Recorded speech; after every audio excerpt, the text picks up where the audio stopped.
We're following the latest on a possible resurgence of monkeypox cases right here in the U.S. and the HBCU that's withdrawing from the U.S. News and World Report ratings. I'm Courtney Hicks. And I'm Nicordelai Corte. Plus the newest campaign from the Negro League Baseball Museum and the black hairstylist who's receiving hate online. They're the stories that impact our people. We're going to bring you our news, our views, and our voice. So let's get into our conversation for the day that takes us to New York, where former Marine Daniel Penny will be arrested and charged with manslaughter for choking a homeless man on a New York City subway.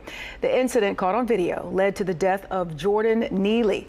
Witnesses reported that Neely was known for impersonating Michael Jackson and was loudly complaining about hunger and expressing a desire to die before Penny approached him from behind and choked him. Penny claims he didn't intend to kill Neely. The case has sparked many protests and discussions about subway safety and homelessness. Attacks on train passengers have prompted increased police patrols and mental health outreach. And Courtney, not only did Daniel say that he never intended to harm Mr. Neely, but he said he could not have foreseen his untimely death. I just don't buy it. And I think a lot of people on social media don't buy it. A lot of folks in New York just don't buy it. How do you hold a man in a chokehold for 15 minutes, 15 minutes, and not expect him to die? We've talked about this on this show on a number of occasions since this incident happened, that, you know, George Floyd had Derek Chauvin's knee on his neck for nearly 9 minutes and succumbed to you know, his untimely death. And so, you know, this is just unbelievable. It's unbelievable. And just because people are homeless, it doesn't mean that they are without humanity.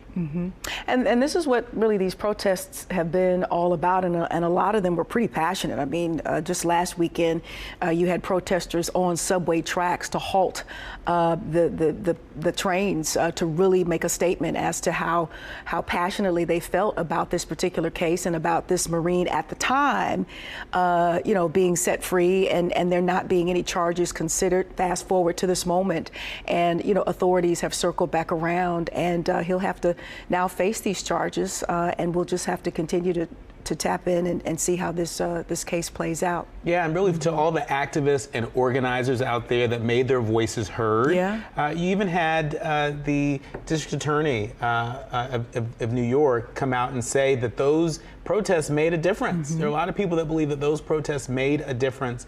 And so shout out to all those activists out there keeping their eye on situations like this.